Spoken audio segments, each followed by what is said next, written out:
Welcome. Good morning. Thank you. He's doing a great job. And I actually grew up not far from here, so it's kind of neat for me to be in this area where the sun always shines, even when it's not. But thank you. What a pleasure to be here today. Of course, our government is laser focused on healthcare. We continue. Our first term was all healthcare, healthcare, healthcare. This term, we're focused on growing the economy and supporting Nova Scotians in most ways we can, but still maintaining that focus on healthcare. And we're making progress in healthcare. I could certainly speak for a long time on healthcare. I'm very proud of the work that's happening there. But today is another step along the way. And today, we're here to talk about the shingles vaccine, free shingles vaccine for Nova Scotians over the age of 65.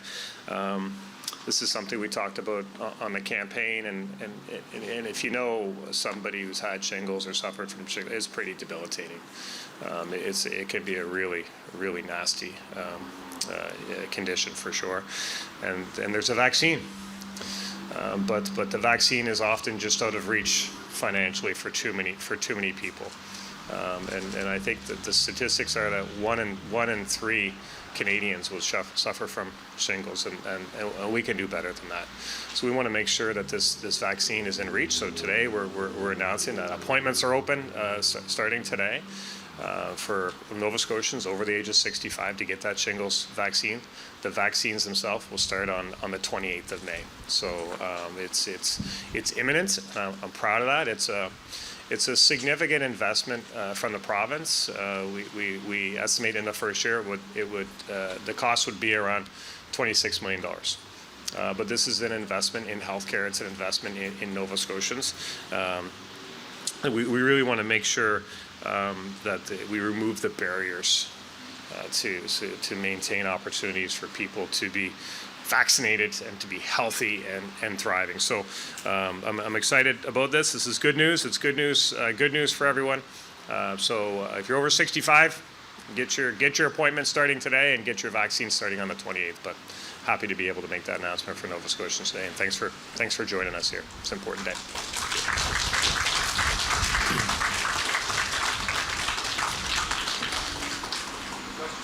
Sure. Yeah. Does the funding cover the subsequent booster, or is the funding just for the initial one? No, so the $26 million, that's the one this year for the initial one, but we're going to make sure that people are fully vaccinated with all the shots that they need. But I guess what I want to make sure I understand is the booster also free, or would people have to pay for the booster? My understanding is that everything people would need, so maybe Dr. Strang.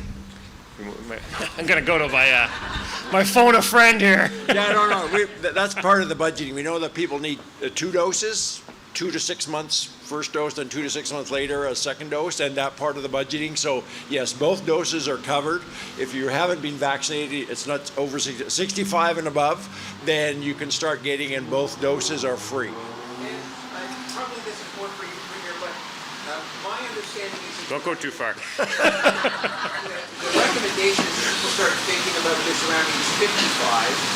How did you land on 65 as opposed to 55? Can you speak to that? Yeah. Yeah, I mean, as the Premier's right, shingles is, if you've had chickenpox, the virus can reactivate. The risk of severe complications, the severe post-traumatic neuralgia, severe nerve pain, etc., starts to increase at age 50, but it's at age 65 where you start to see really an increase in hospitalization and much more severe disease. So other provinces, Ontario, Yukon, have all covering start at 65. Quebec started not waiting till age 80. So it's really a balance of where do we get the greatest benefit from the vaccine, knowing there's lots and lots of other priorities in the healthcare system. Okay, and I just have one other on the program. Obviously, part of this is about making something accessible to people who maybe otherwise would not have accessed it. But could either of you talk about the preventative aspect that this creates to keep people out of the hospital and keep down treatment costs after they get it and all that? Yeah, absolutely. So we know about seniors, about 1 in 5 are going to get post-traumatic neuralgia, which can be very painful, very severe, prolonged nerve pain, which can also then contribute to a loss of function, increased frailty in seniors. So the direct and indirect impacts of shingles can be quite significant in seniors. So if we can prevent that, we know that probably about $500,000 in 2023, when it was last looked at, related to hospitalizations. But that was only where it was directly related to shingles. All the secondary complications were shingles and exacerbating people's underlying function and stuff not included. So long and short is shingles does have a significant impact on the healthcare system. And by preventing this recurrence, preventing shingles from happening in the first place, over time, we'll have a substantive return on that investment. Dr. Strang, could you talk about what demand there was for this? And do you know how many people sort of barred from getting the vaccine because of the cost? I don't have exact numbers, but certainly the cost of the vaccine, it was about $200 a dose. So there's certainly there has been a significant financial barrier for seniors getting vaccinated, and I do want to thank the Premier and his government for removing that financial barrier. It's a significant step forward in protecting the health of senior Nova Scotians. Premier, Newfoundland has had coverage and is actually dropping the age of 65 to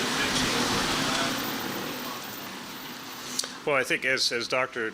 Strang just mentioned, we kind of looked at where the risk really escalates, and this is where we're starting. That's not to say that we won't, continue to evaluate and maybe expand at some point, but we wanted to start the program, and we thought this was the best place to start based on the advice we had. Can we ask a couple of non-shingles questions? Yeah, sure. Do you want to do that here, or do you want to do that? Or we just do it aside? Do it separate, yeah. Okay. All right. Thanks, everyone, for coming out, and I want to thank the team at Nova Scotia Health Authority for being here today as well, and all the good work they're doing. So, thanks, everyone.